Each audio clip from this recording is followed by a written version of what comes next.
sort of impact has Perry Eliano made on your group, and what do you like about him in that room? Just his. Ooh, I didn't know it was that loud.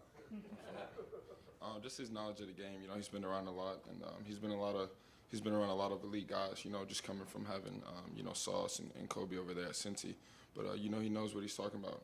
The tips that he gives us and stuff to look out for.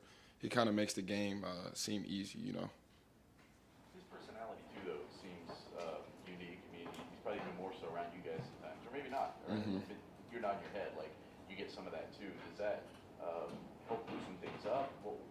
What's an example of how he? Yeah, I mean, if you ask, myself or one of the other guys in the secondary room, we talk about it a lot. But Coach E is probably one of the funniest guys I think in the facility. But just off the fact that we're with him a lot and he's not with everyone else, we always say, I wish, to the other position groups, like I wish y'all could see Coach E in meetings. Just that energy he has. He doesn't miss a day. So we know he's going to bring that. So we just got to match that energy. We'll go fourth row right. Spencer Holbrook, Letterman row. We talked to you at Big Ten Media Days, and you were excited about defense. We talked to you a couple times in training camp.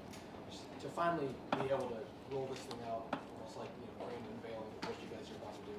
How exciting is that for you as one of the leaders of the defense? Just really can't wait. You put in a lot of work for it. In the summer, in the winter, all those workout hours and stuff like that. Just finally be able to show the world and show everyone what we've been doing. Cade said it before our practice yesterday. The time is here, get to show everyone what we've been putting in. So I'm excited, and so is everyone else in that room. This defense was called safety-driven by Jim a couple different times. You guys know that. But how important is it for you guys as safeties to have really, really good corners on the outside to be able to do what you want to do in this defense? Yeah, having guys like Denzel, Cam Brown, and the younger guys in the room, just knowing that those guys can kind of take care of their side, and that when it's time for that one-on-one with them, you have confidence in them, whether that's feeling like you don't have to shade over there as much and stuff like that, being able to play other things. But just knowing that those guys are out there and they can handle their own is a huge feeling for any safety. We'll go fourth row left, Jacob Benj, the Lantern. Yeah, hey, Ronnie, we talked with Tanner McAllister either last week or the week before, but he said that you and him gelled immediately, clicked together. Just both of you guys are veterans, have experience as safeties. Just from your vantage point, how do you and Tanner with you? Yeah, Tanner's come from, with him coming from that defense that Coach Knowles had at Oklahoma State is huge. He helps not only myself, but anyone else in the room. Last night I'm watching film with Lathan and Cam, and he calls up T-Mac, hey, what would we go to in this check? And, he's right there on the spot with the answer. So just having someone, not only in the same room but on the field with you at the same time that you can trust and go to.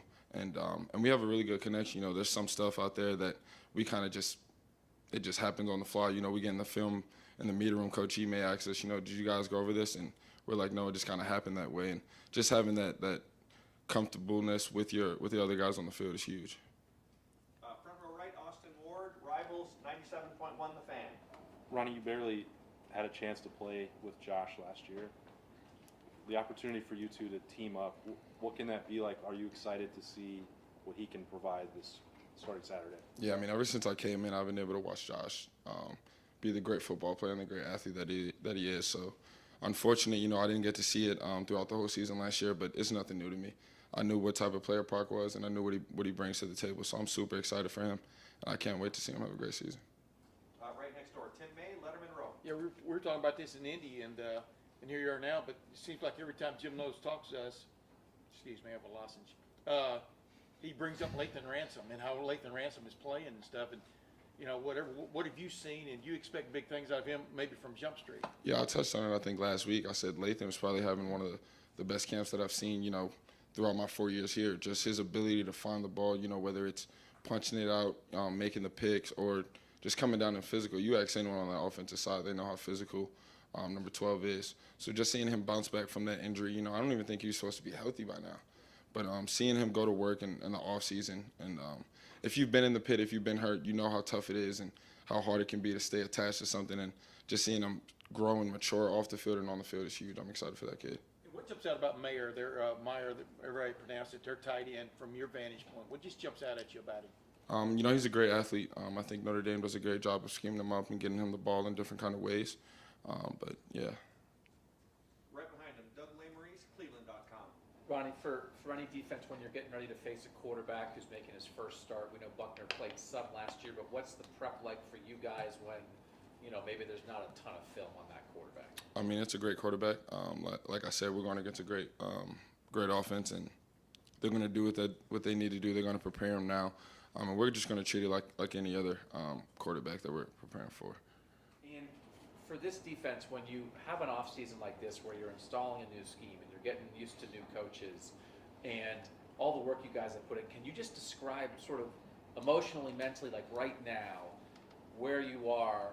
Are you nervous? Are you anxious? Are you excited? Are you curious what this defense is going to be like? It's, you know, there's a lot of the same guys, but this is a new defense. How are you feeling getting ready for this game? I mean, after last year, I feel like I've gained some more experience as far as the nervousness before games and stuff like that. But you kind of, as far as that, you got to treat it like not any other game, but you just got to approach it like, you know, you've been doing this. You know, this isn't anything different than what you've been doing all your life. And as far as the defense, I'm just excited for everyone else to see it. You know, we've been getting more comfortable each day we go out there and dial in on things. But like I said, I'm excited for it, and I can't wait. And right behind him, Rob Aller, Columbus Dispatch. Coach Knowles seems like a thinker more than a rah-rah guy, but he says he can get loud.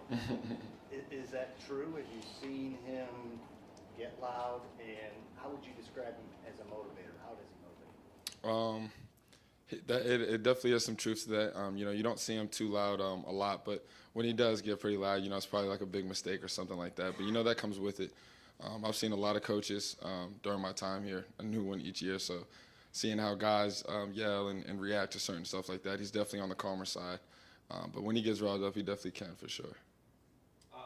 Third row left, Dan Hope, 11 Warriors. Ronnie, obviously, you know, a couple losses you guys had last year, you guys really struggled to stop the run. What makes you more confident going into a big game like this that you guys are ready to stop the run? Just seeing how well our D-line has played during camp and sitting in those meeting rooms and watching them go to work and stuff like that. You know, it looks different. It feels different coming from the back end as far as the running back getting to my level without being touched and stuff like that. You know, coming downhill, I'm like, all right, could y'all let me make a tackle or something like that? But just seeing how those guys handle the line up front, how they're moving and showing different looks to the offense is something that I'm thankful for, you know, as a guy in the secondary. And I just can't wait to see what those guys do. When you guys know you are going as an inexperienced quarterback, is there more of a point of emphasis on stopping a run, forcing them to make plays through the air?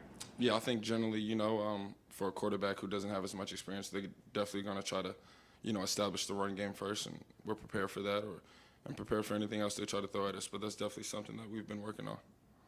Got time for just a few more over far left. Justin Holbrook, WCMH. You mentioned that mistakes, and you talked to Coach Knowles, and he said he owns the mistakes on game day. Says it's not your guys' fault, it's his fault, but he holds you accountable during the week. What's that like to have a coach who will take accountability for you guys, but wants you guys to do the same during the week of practice? It's huge. As a player, knowing that your coach has confidence in what he's going to call, it only kind of spreads out throughout the room and that defensive side. So just hearing the confidence from him and knowing that he knows what he's doing, it only helps us to go out there and just play fast and know that whatever call he puts us in, it's for the better. Where does that confidence come from guys that don't have as much experience? Of course, a lot of guys came back this season, but there will be guys that rotated that don't have the same amount that you have or other guys on the field. I mean, honestly, I like to say you don't really get the real experience until you're really out there. But like myself and a few of the older guys in the room, just showing them the way and how it's done and how we practice on these earlier days in the week and how it really comes down to the preparation put in earlier in the week. And final questions for Ronnie, front row right, Joey Kaufman, Columbus Dispatch. Ronnie, you mentioned their tight end being a great athlete. What makes it hard to stop a tight end who's kind of built like that versus just an ordinary receiver who's a threat in the pass game? And is he similar to anybody you've faced before? Their ability to get open. You know, there's a lot of great tight ends. And I think nowadays in college football, tight ends are becoming a lot more athletic. You're starting to see tight ends who can really run more routes in the route tree, and it just causes a little bit of problems, matchup problems for linebackers, so to say. But just the way he gets open at the top of his routes, and like I said earlier, his offense does a great job of scheming them to get open with certain looks and hiding them and certain stuff like that. So we've just been drilling that in our meetings and going over it over practice. Great. Ronnie, thank you very much. Thank you, guys.